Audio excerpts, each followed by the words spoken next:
We've got almost half the group that we're expecting.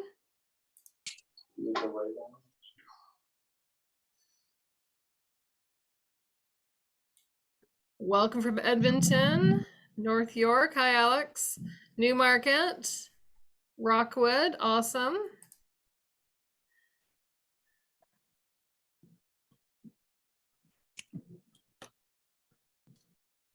London, Aurelia. Fantastic folks from Oshawa. Thanks for tuning in today. Tillsonburg and Ottawa, almost opposite ends of the province.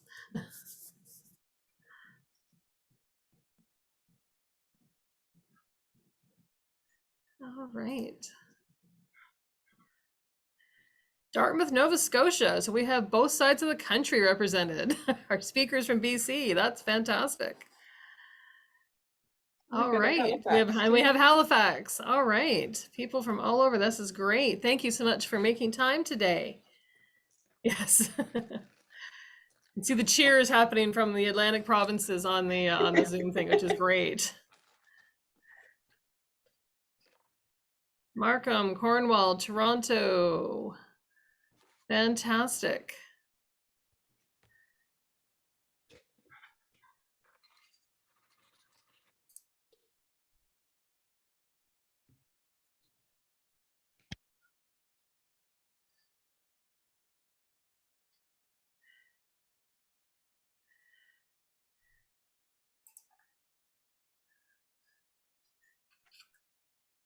Just a bit more than half that we're expecting. So maybe another 30 seconds and then we can get started.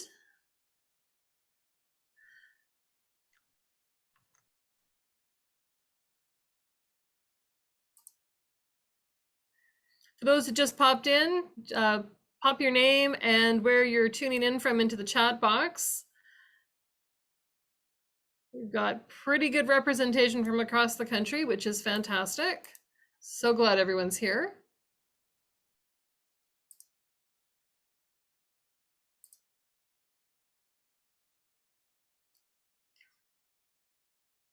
Thunder Bay, Ottawa, Scarborough. Oh, so a few more from London. Fantastic.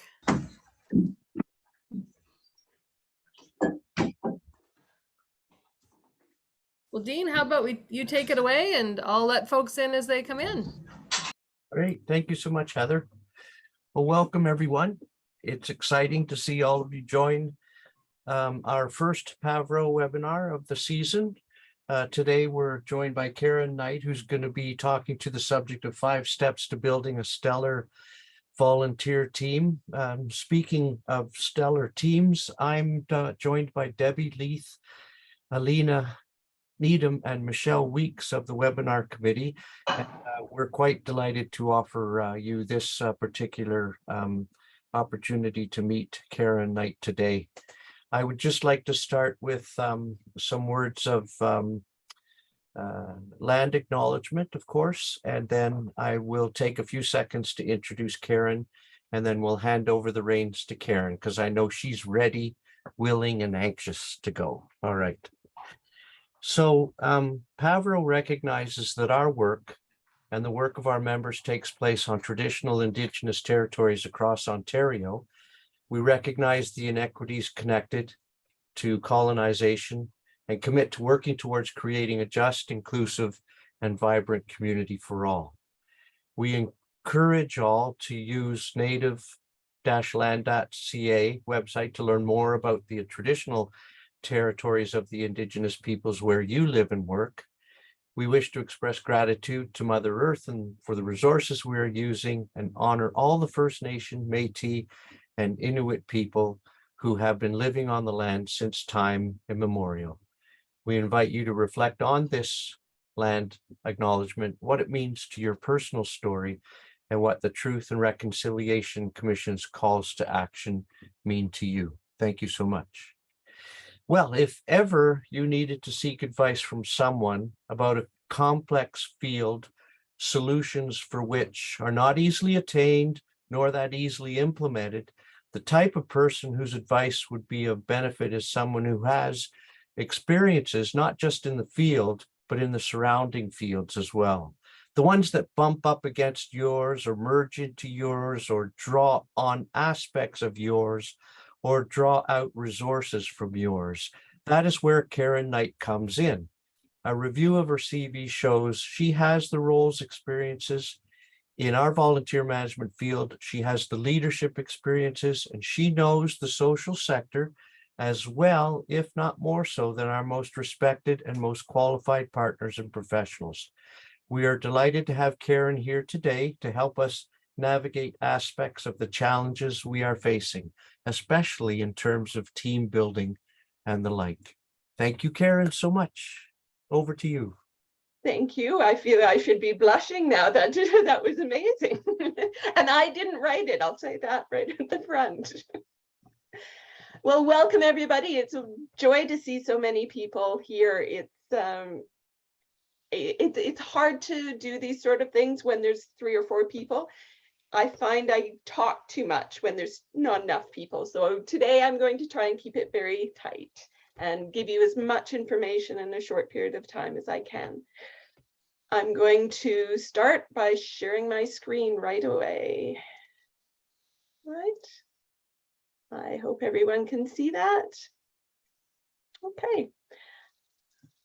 Now, 5 steps to building a stellar volunteer team. And we're going to start with talking about who this is for. We're going to cover a bit about what we are going to do, because if you didn't realize it before, this is an interactive session. You have work to do. So we'll talk a bit about what that's going to look like. I'll go through the 5 steps, and then we'll have some question and answer at the end. So who is this presentation for? Because none of us have a ton of time to waste going to programs that aren't appropriate for us. So this is basically for any leaders facing problems such as not enough qualified volunteers, or volunteers who cancel shift with little notice, volunteers who work for a month and disappear. If you have gaps or gluts in your scheduling where you get not enough people sometimes and way too many, you don't know what to do with them at other times. Or any of the other problems that seem to plague managing volunteers or leading volunteers.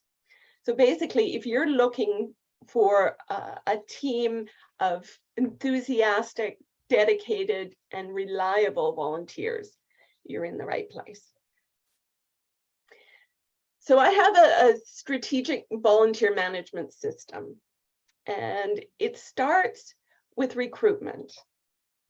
It works, that's where everything starts. It goes on to training, then management, then review, which is the one that most people forget about, and then back to recruitment. And all of this takes place in an overt environment of respect and appreciation for the volunteer. So what are we going to do? So you should have been sent a worksheet that has a big heart with 5 circles in it. So if you haven't got that, grab a piece of paper and a pen and just draw a big heart with 5 circles in it. What we're going to do is do kind of a stoplight system. Each of the circles represents a particular area, one of the 5 steps that we're going to cover.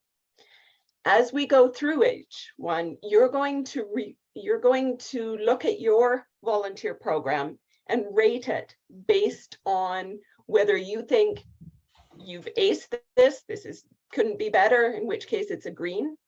If you are getting there, you're pretty happy with it, but you know there's areas to improve, then maybe it's a yellow. And if you know you have a long way to go, you may be new, you don't know what's going on, it may be a new program, well then mark that section as a red. So at the end, you may have a thing that looks like this. Okay, now does anybody have any questions on how you can do this? You can bring out crayons, color if you're into coloring, you can write the word if you prefer that. you're more than happy to put, I'm a greenish yellow or kind of an orange, or, well, this part of it, I'm a green, but this part of it, I'm still a red. So whatever works. This is a program for you to evaluate your own program. So it's whatever makes the most sense to you. Okay. If there's any questions, Dean, is there anyone who doesn't understand or may want any extra information? Okay, we will go on then. So the first one, of course, is appreciation. And we do appreciation first because it's the heart of everything. Without appreciation, nothing else really works. So if you really only have time to work on one area of your volunteer program, work on appreciation. It affects everything else. And I kind of an overt show of appreciation and respect is kind of the air our volunteers breathe. Without it, they're going to be gone.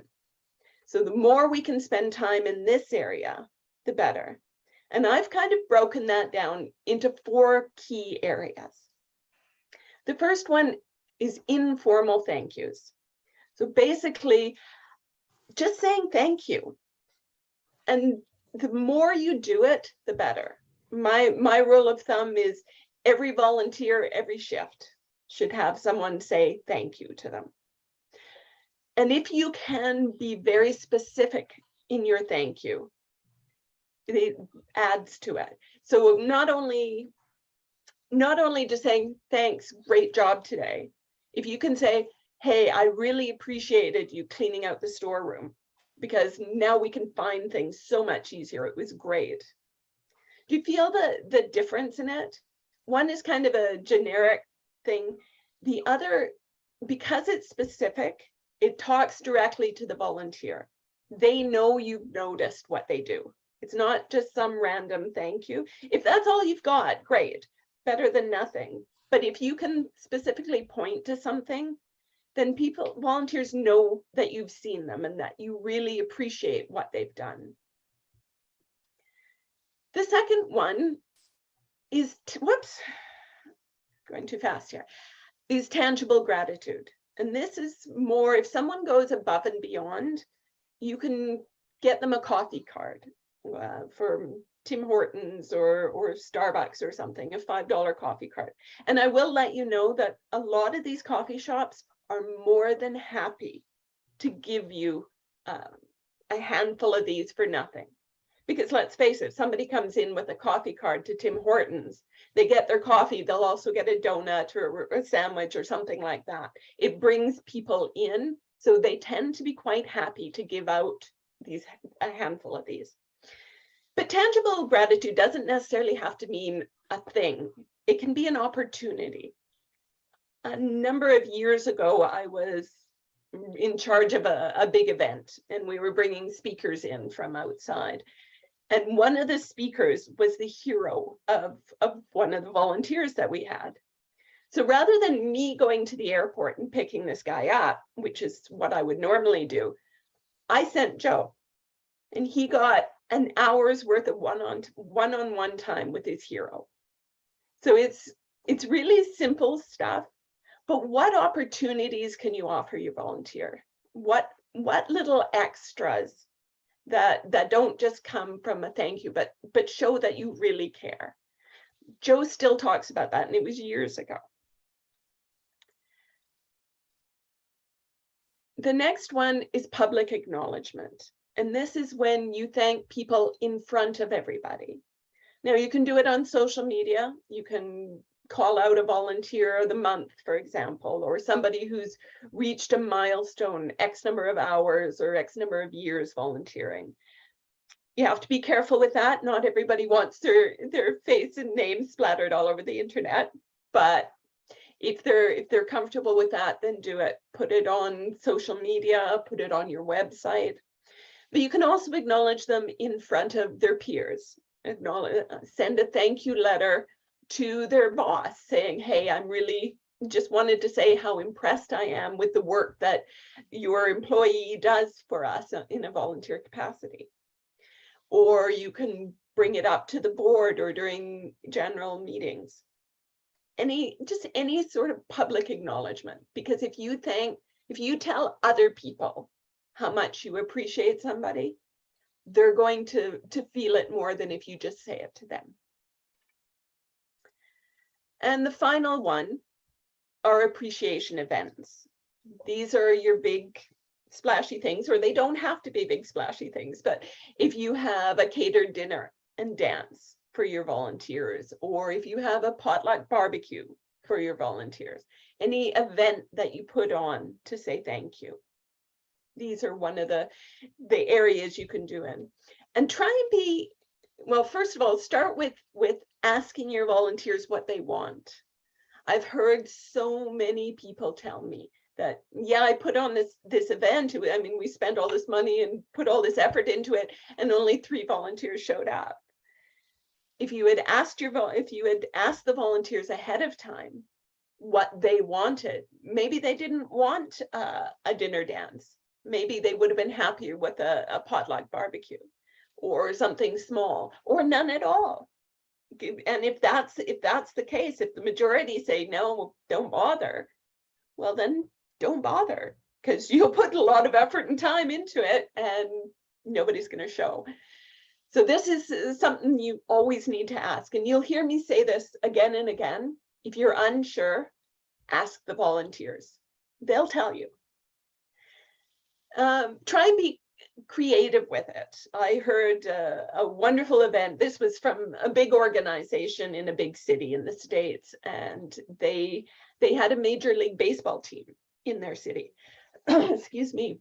And what they did is they got an opportunity to tour the stadium, and they had baseball cards for each of their volunteers with the volunteer's picture on it, stats, like how long they'd been volunteering, all this. It was really cute and was really, really popular. Now, not all of us have a baseball stadium in our city, or have the ability to go and tour that facility, but try and think of something a little bit outside of the ordinary. Again, that makes it more likely that people will come. So that's appreciation. And now it's your turn. Where does your organization, your volunteer program, sit in terms of appreciation? Does your organization have a culture of appreciation, not just for the volunteers, but for the staff and for the board members, for everybody? Is appreciation a real big part of your volunteer program? If you figure you ace this, mark that center circle with a green. If you're good in most things, but you could be better in others, is it a yellow or maybe a red? How are you guys doing?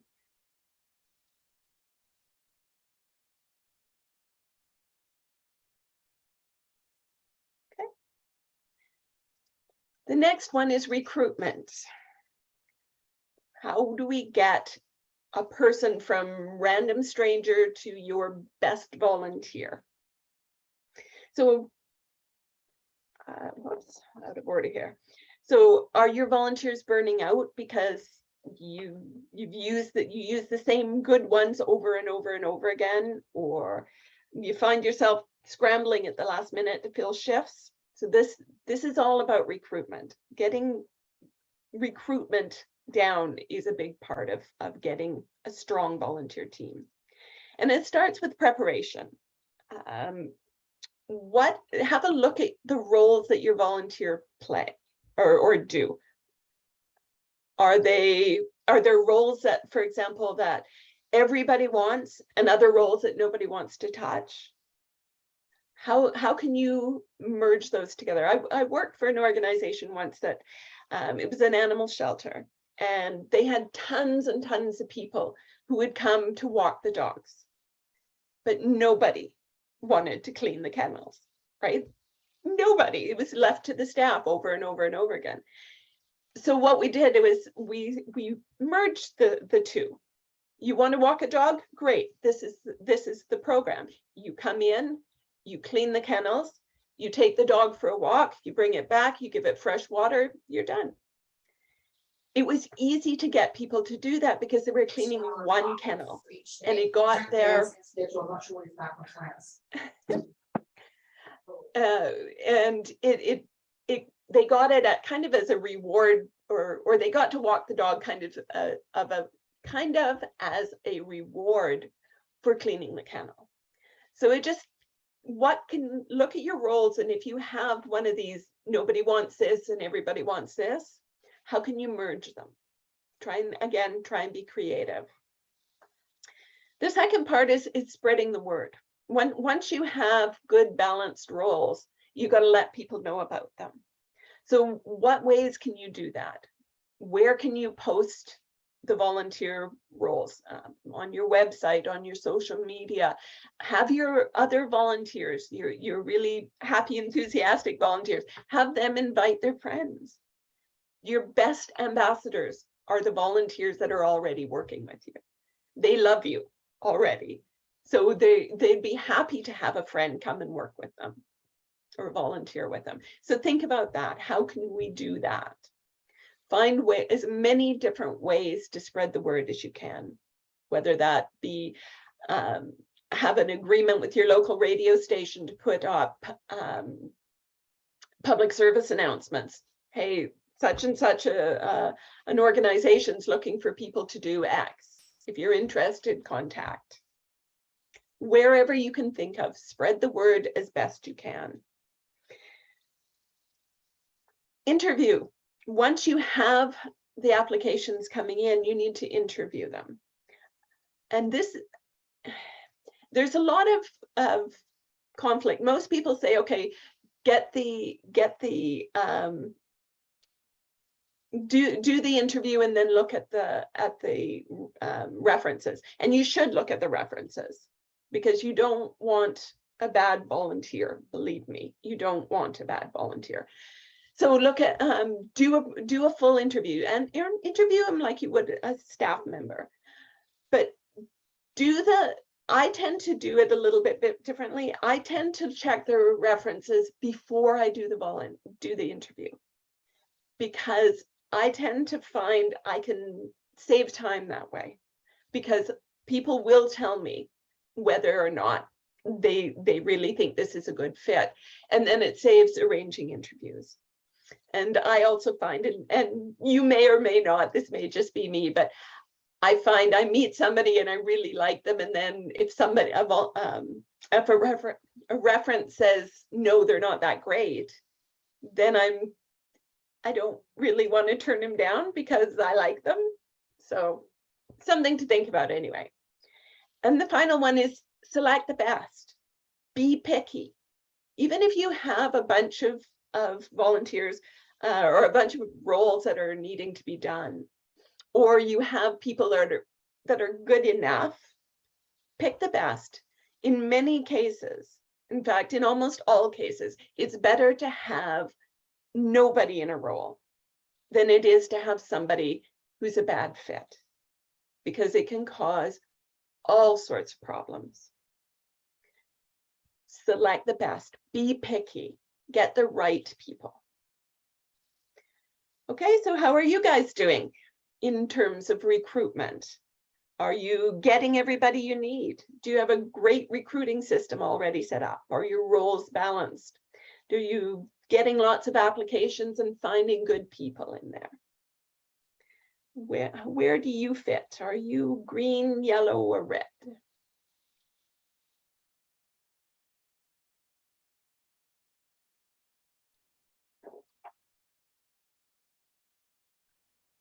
I see that somebody's raised their hand. Dean, do they have a question? Charmaine? I'll check into that. Just a comment, I'll unmute. I was just thinking about that. We kind of created a HA position. I call them in our organization. I'm in child protection. So all our volunteers are off site. So Okay. recognition wouldn't be done individually. It usually comes from the families themselves, which is much more meaningful to our volunteers, but the position that they can't apply into until they've been with us for 6 months, which is our baby cuddling role. And Okay. partially it's so we can determine and help support them with good documentation, which is really required, and get an understanding of their commitment, and also teach them about Child and Family Services Act and such before they can apply to that position. So that's also, I think, a drawing card for us, is having informal opportunities for people to come to our organization, that extensive screening isn't required, because that in itself can be pretty preclusive to many applicants, and also oppressive if we're looking at EDI and equity. Exactly. So Yeah, we try to have that. Yeah, having a system where people can build in their organization. There's growth potential, just like it would be in a staff position, a chance to get to learn more as you stay longer is a really big attractant, because a lot of people apply for skill building and leadership skills and things like that. So that's a brilliant idea. And if you can do that, build that into your program as well, great way to do it. And there is extensive training around neonatal abstinence that's done through our Ontario Children's Aid Societies with that position. So yeah, the training is actually a selling feature too. You're right. Good point. Yeah. Okay, so I'm going to go on next talking about training, which is the very next thing. So again, training, little or no training, which I've seen in some organizations, leads to overworked staff. It causes problems and mistakes, a high turnover in your volunteers, because volunteers want to do a job well. And if they're not given that opportunity, it can be really frustrating for them. So if you train them well, your retention rate is very likely to improve. And the step one of that is more the onboarding side of it, is make them feel part of the team. People want to belong. Many people volunteer for the social aspect, and this is part of that. Not everybody, but some people really want that social connection. So make them feel part of the team right away. If you have t-shirts or hats, make sure they get them. Introduce them to other volunteers, whether that's in person or online, but let them know they are part of a team, and make them feel welcome. Discuss how their role impacts the mission. Just about all organizations have some roles that aren't directly related to the mission of the organization. So for example, you're an animal shelter and you have someone coming in and doing filing. It's necessary. You can't run an organization without it, but it can sometimes be hard for a volunteer to see the connection. That the fact that they are filing these papers means that you can rescue more dogs or more cats or whatever it is. So you need to sometimes draw a really direct line between what the volunteer is doing and how it affects the organization, like how it advances the mission. Because everybody they're volunteering because they want to help your mission. They believe in what you're doing. So if you can show them that even some backroom task has a vital importance to the end mission, then they're more likely to be happy doing it. They're more likely to stick around. Demonstrate all tasks. And if you have a volunteer handbook, provide it to them. If you don't, I recommend you get one or build one. But demonstrate all tasks is something that a lot of people miss, because they think, oh, well, this task is self-explanatory. I mean, everybody knows how to use a dishwasher, right? But maybe it's an industrial dishwasher and your volunteers never used one before and don't know what buttons to press. So even if it seems self-explanatory to you, it may not be to the volunteer. So take the time to go through every task. So usually what I do is I do it while the volunteer's watching, then the volunteer does it while I'm watching, and then they're on their own. Depending if it's a much more much bigger or more complicated thing, it may take several iterations, but that's basically, even with simple things, that's what I do. And it makes it so much easier. Teach large roles over time. If you have, if your role has many different tasks, if you show them all of them at once, they're only going to retain a portion of it. And the problem with that is you don't know what portions they're going to remember and which ones they're going to be flying by the seat of their pants with, right? So break it up. They'll still learn it in the same amount of time, but this time you know what they know and what they don't know. And so if you break it up and say, okay, we're only learning this part today, to next shift you'll learn this part, and so you'll do both, and do it that way. And that way, again, it may take a bit longer, but they're going to take that length of time anyway, because they won't get everything in the first. So break roles up over time and assign a mentor, someone they can job shadow, especially if it's a more complicated or life, what's the word I'm looking for? I went blank there for a minute.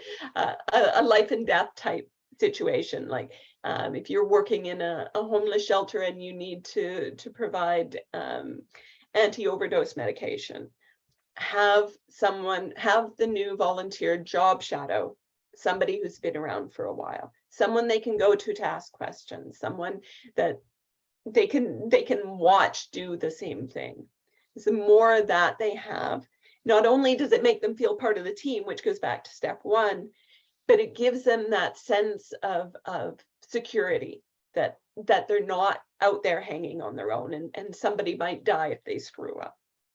So assign a mentor. It's even for non urgent things, it just makes them feel safer. And a happy volunteer is a volunteer that stays. So how about you guys? How is your training program? Do you have confident, well-trained volunteers? Are volunteers making mistakes because they're not entirely sure what's going on? I was talking to an organization once, a hospice, and they had a new volunteer who got trained a lot of things in a short period of time. And when they made one of the client's beds, they left a crease in it, in the bottom sheet, and the client ended up with bed sores.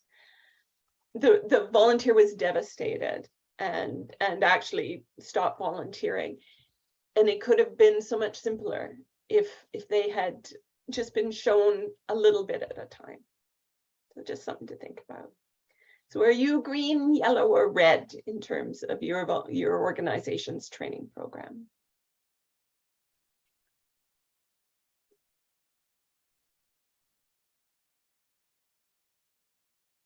The next one's management. And this is kind of where the rubber hits the road, right? This is kind of similar to the training in that poor management leads to poor results and a turn cycle of volunteers.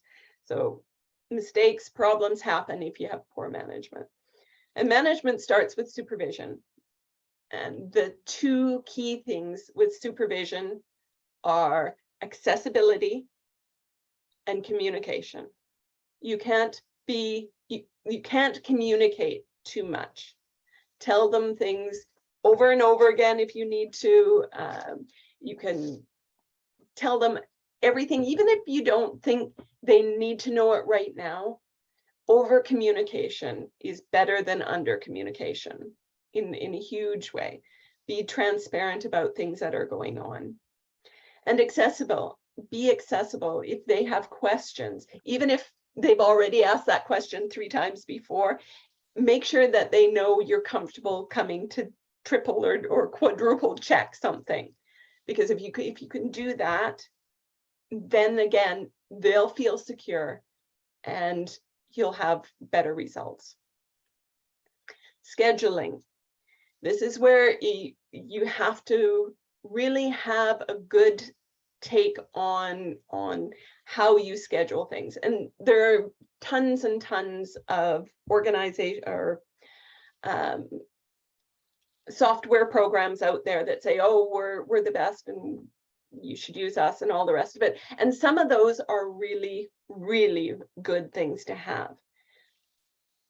But you need to choose one that suits your organization. So if you're a little small organization with half a dozen volunteers, you don't need something like Better Impact. I love Better Impact. I'm a certified consultant with Better Impact. But for a small organization, it's overkill by a huge amount. It's better an Excel spreadsheet, which you'll hear so many people say, oh, are you still using Excel spreadsheets? Well, if that's what works for you, use it. There's nothing wrong with it. If you are a big organization with hundreds or thousands of volunteers, multiple locations, or just really big and have complex things, then look at the Better Impacts or Logistics or any of the other big ones. But choose what is suitable for you. Take your time.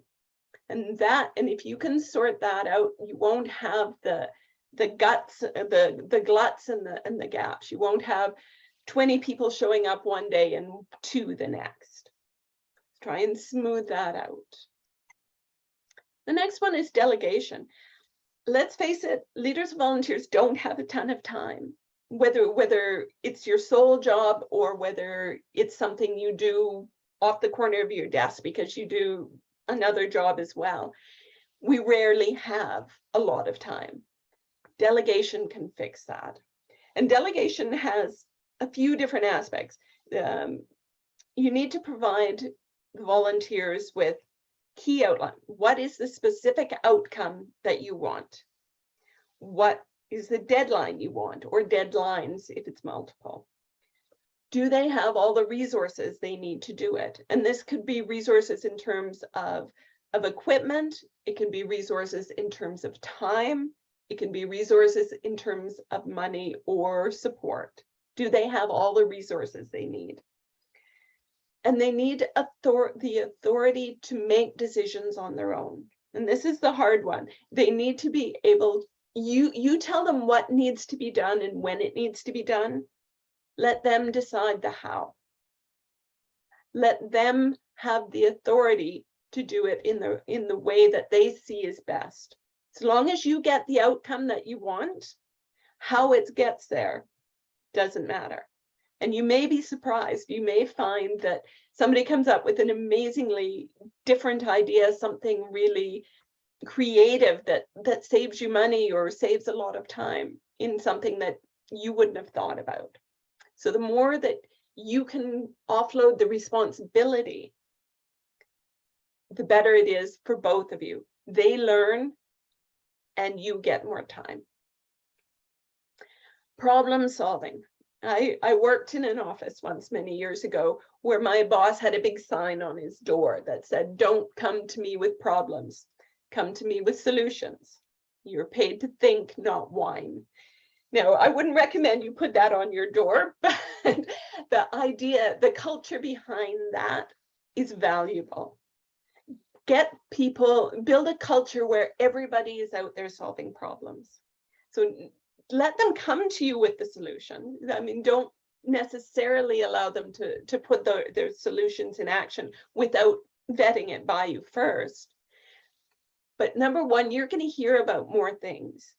And number two, you're going to come up with amazing solutions because it won't be just your brain. And no matter how open-minded or creative you are, we all have blinkers. There are things we can't see that other people can.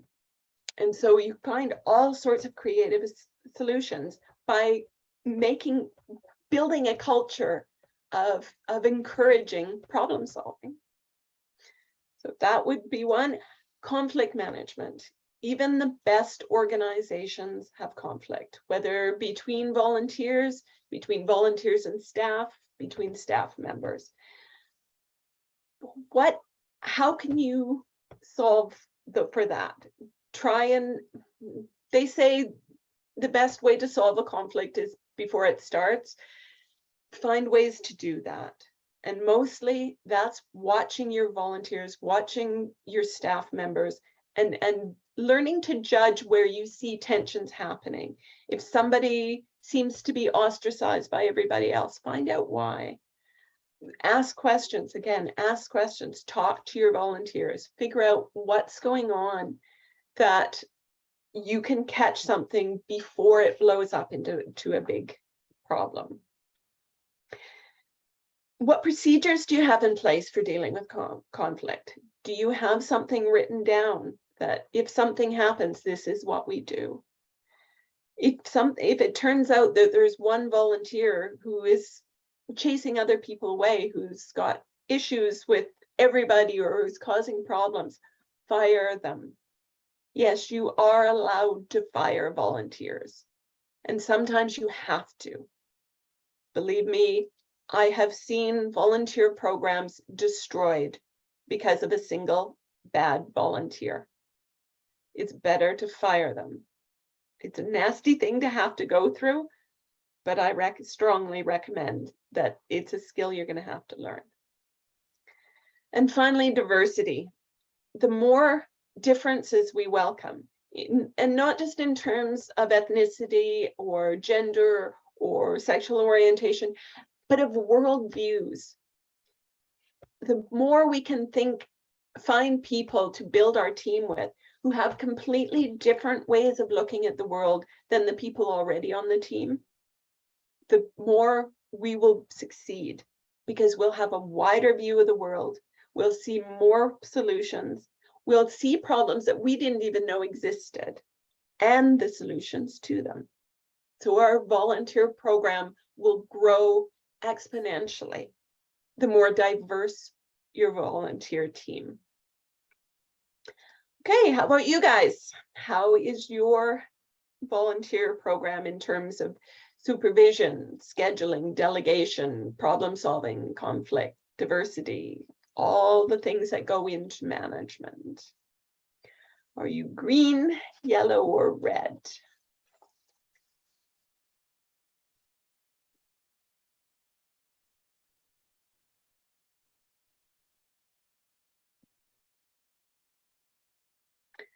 And the final one, the one that most people forget about, is program review. If you don't, on a regular basis, review your program, you're going to fall behind. Changes come out of nowhere. I mean, COVID. If we don't consistently review our volunteer programs, we're going to miss things. The world's going to move on without us. So we need to keep going forward. And the best way to do that is to have an idea of what a perfect volunteer program would look like for your organization. So what's the ideal? How many volunteers would you have? What roles would they be filling? How many clients would you be serving? Or what is the ideal volunteer program? How much time would you be spending doing X, Y, and Z? How diverse would it be? So build in your mind an image of what that perfect volunteer program would look like. Now, we'll never get there. No such thing as a perfect volunteer program. But if you have that to aim for, you have a destination for your roadmap. And then you take a good look at where you're at right now. Be strictly honest. What's good, what's working, what isn't working. So you're kind of doing that right now with filling out your worksheet, but get an idea of where you're at in all the different areas, and then compare the two. And then once you've figured out what they're each at, what steps can you build to take you from one to the other? And even if you can only do a little bit at a time, every step that you improve is an improvement. It gets you closer to that perfect system. So how are you?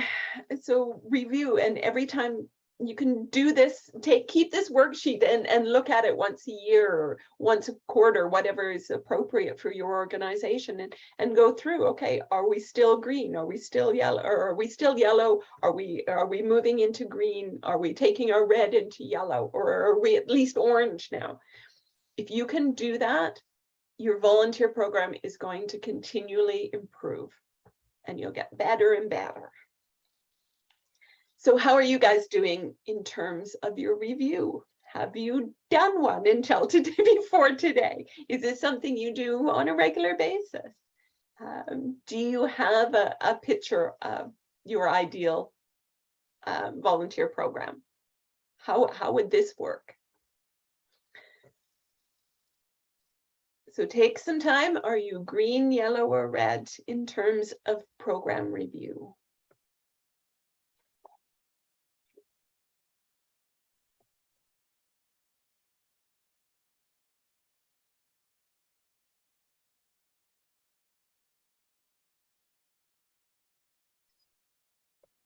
Okay, I'm going to stop sharing my screen for a moment. And if anybody wants to share what you've discovered,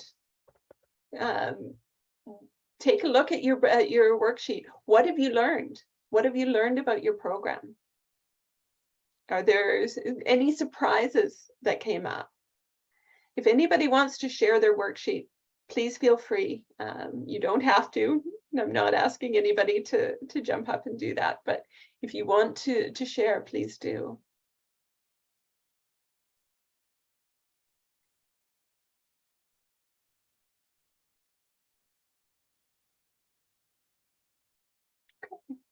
Well, I hope you've learned something.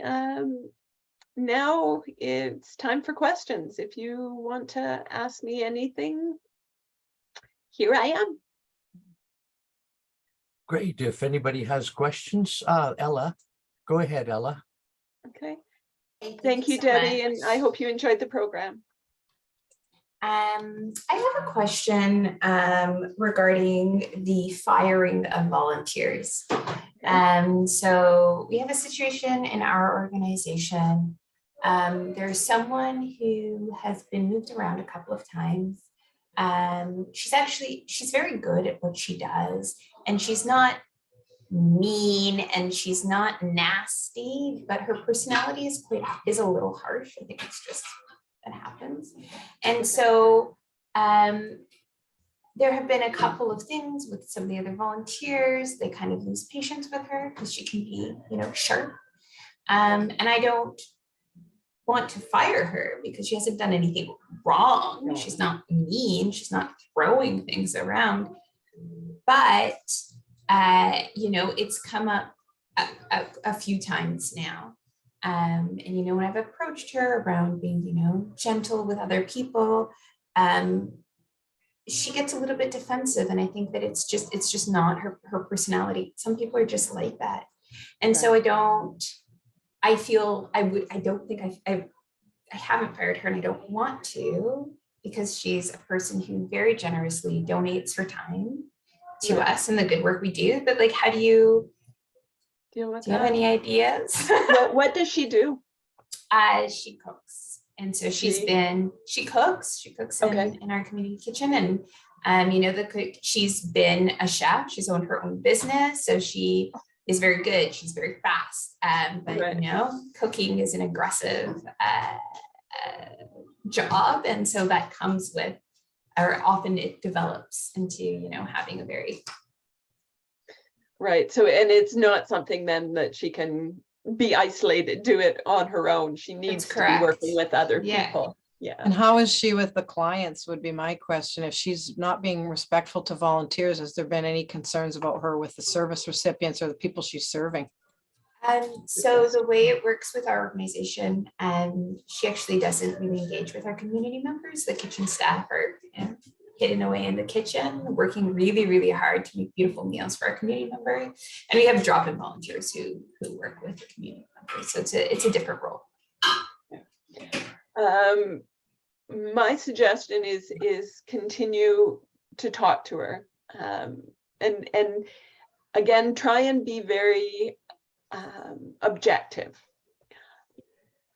Don't put her down or anything like that, and just say, I've seen you snap at so and so. I know you were under a lot of stress at the time, blah blah blah. How can we get this better? I'm concerned. Ask them. I see this happening. How can we improve this? Because other volunteers are getting concerned, and it's getting hard to find somebody who wants to volunteer with you. So let's work together and come up with the solution. And tell her, we love the work you do. You're great. We just need to work through this one issue, and hopefully that'll work. If she realizes that what she is doing is actually harming the cause, she may be more willing to bend on that. So hope that helps. Hi, Okay, thank you. Sharon. I learned in an organization I was working with that it took me a while, that sometimes people in one role don't do well, but in a different role they excel. And maybe using her expertise in having her own business could be applied to smooth out the operation and use her expertise to mentor. That's a good point. If you have her mentor someone, that may actually take some of that away, give her that extra responsibility, will put her at a higher level. I mean, if she's run her own business, she's dealt with staff before, and she probably learned how to be polite with them, because it's easy to lose kitchen and wait staff. So she must have learned some method of dealing effectively with people at some point. So if you can show her that and have her mentor somebody else, that may take some of that edge off. That's a good suggestion. Thank you. Charmaine? I was just thinking about a story, and I'm not sure if I learned it from a presentation. I did a presentation for the Ontario Food Banks, or I'm thinking maybe FISA. Anyway, she comes up with some pretty wild scenarios, but it was in regards to a food bank, and they had a corporate team that came in, and a volunteer who had been doing this role in their food bank for a number of years, 20 years or something, who'd been a recipient of service, watched this corporate team come in and blow through bagging and boxing. It was almost like it was a competition, and she was upset about how they dehumanized it. They just made it all about getting these boxes in and not about the recipients of the end of it being people in need. And so she walked out, she quit that day volunteering, because she just felt that it was such a dehumanizing experience. So I think when we look at volunteers who may be creating differences in our culture, in our organization, that you do have to deal with that right away, to say, you know, we appreciate your corporate sponsorship, but it's not more valuable than our frontline volunteers who've been here forever. And that race to show you could do way more than anybody else was actually kind of offensive to some of our longstanding volunteers. And again, this isn't my case scenario, but it was an interesting one that made you think differently about how we create these cultures for our volunteers. That's right. it. And that's something too that goes back to training, because you can train your corporate volunteers. When a corporate volunteer comes in, you can say, listen, please, when you're doing this, remember the end user, and be respectful as you do it, and be respectful of our regular volunteers.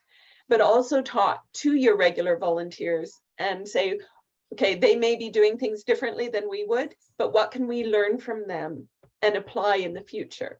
We don't need to necessarily become them, but hey, they are way faster than we are. So how can we use that and still maintain the personal touch that we do? Because the more boxes we can pack, the more clients we can serve, right? So again, it's the give and take, is talk to both. I mean, I'm like I said earlier, over communicate. Well, right, you're getting into bed with your partner there in this arrangement. You want to know what you're getting into bed with and make sure everyone's aware of that ahead of time and have that good conversation for sure. Because it's a Exactly. relationship. Yep. That's the entire idea of volunteers. It is a relationship. You are maintaining a relationship. That's why appreciation's at the heart of everything. It's because it's a relationship. It's everything. I would just like to add, one of the things that we developed for our organization, this is going back a long, long time, by consulting with legal, we came up with a statement when a volunteer starts with the organization, they sign what's called an at-pleasure relationship statement, which says to them that they're there at the pleasure of the organization, so that if the relationship starts to go south, that the organization has an out to cancel or withdraw that relationship. So you become a little more proactive that way, rather than it just coming out of the dark, because it gives you an opportunity to have that conversation right up front the day that they start. So you might want to consider that as part of your onboarding.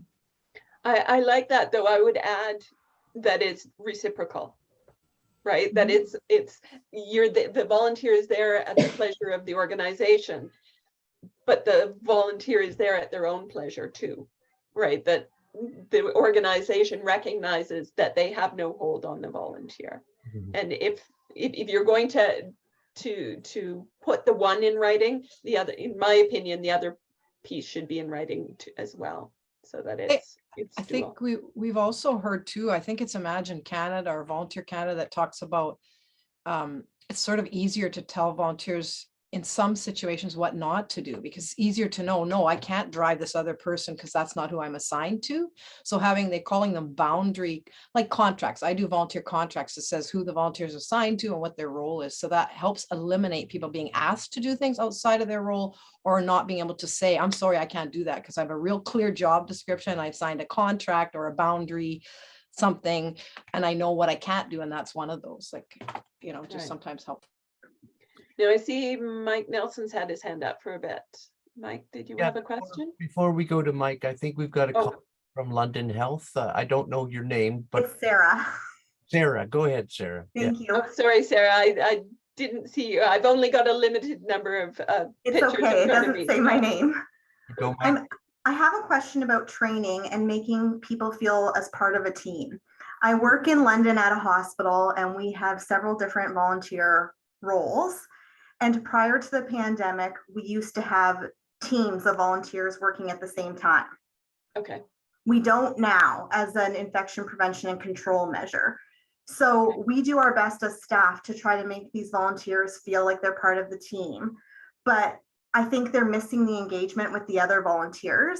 And I'm wondering if you have any suggestions on how we could make volunteers feel like more of a team with each other when they can't work all together at once. Meetings, online meetings. Just once a week, have just a quick get together. You can throw in some tiny bit of training, like 5 or 10 minutes of some little refresher training. This is how you wash your hands or whatever. Some news of stuff coming on, or the hospital is going to be making this change or whatever, some basic communication. And then networking time. Does anybody have a story they want to tell? Is anybody having a problem they want to bring up that we can all work on? Just once a week, half an hour, an hour, depends on what you need. And those people who need that connection will be there. Okay, thank you. You're welcome. Hello, Mike. Sorry for the wait.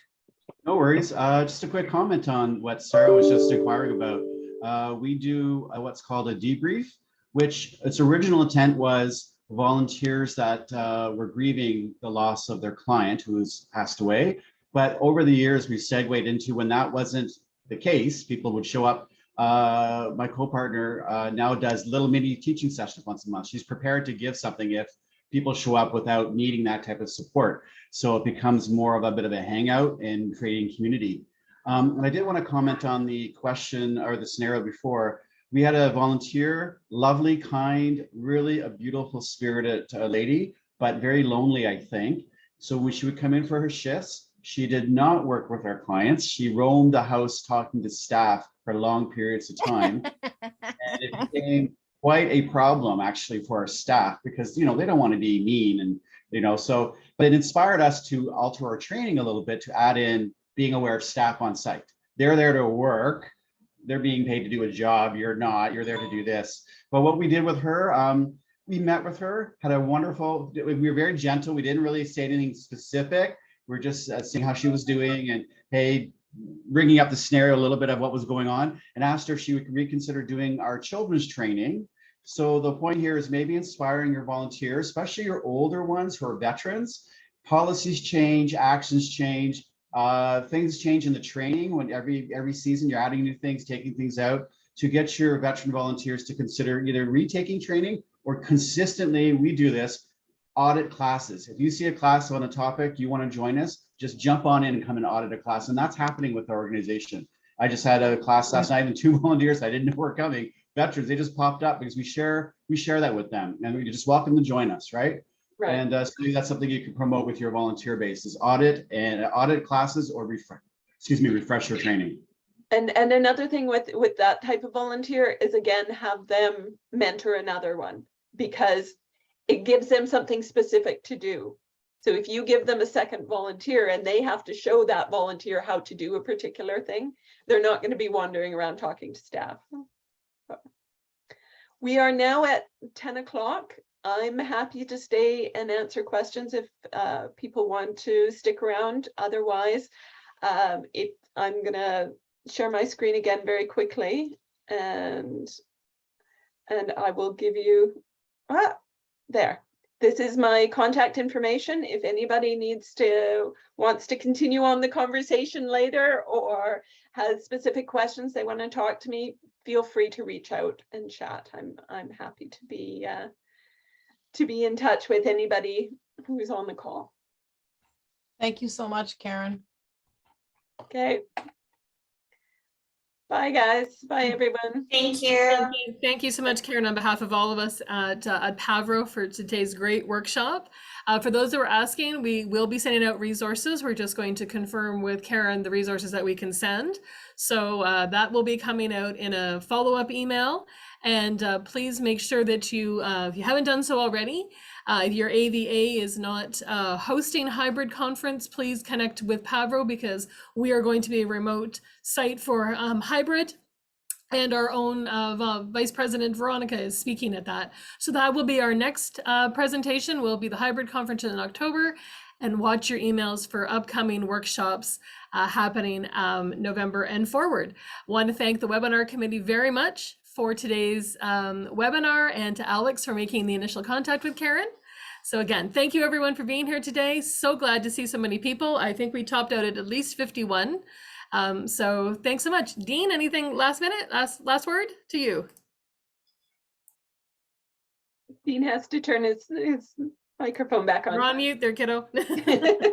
And thank you guys. Thank you all of PAVRO for having me. This was fun. Thank you, Karen. Great.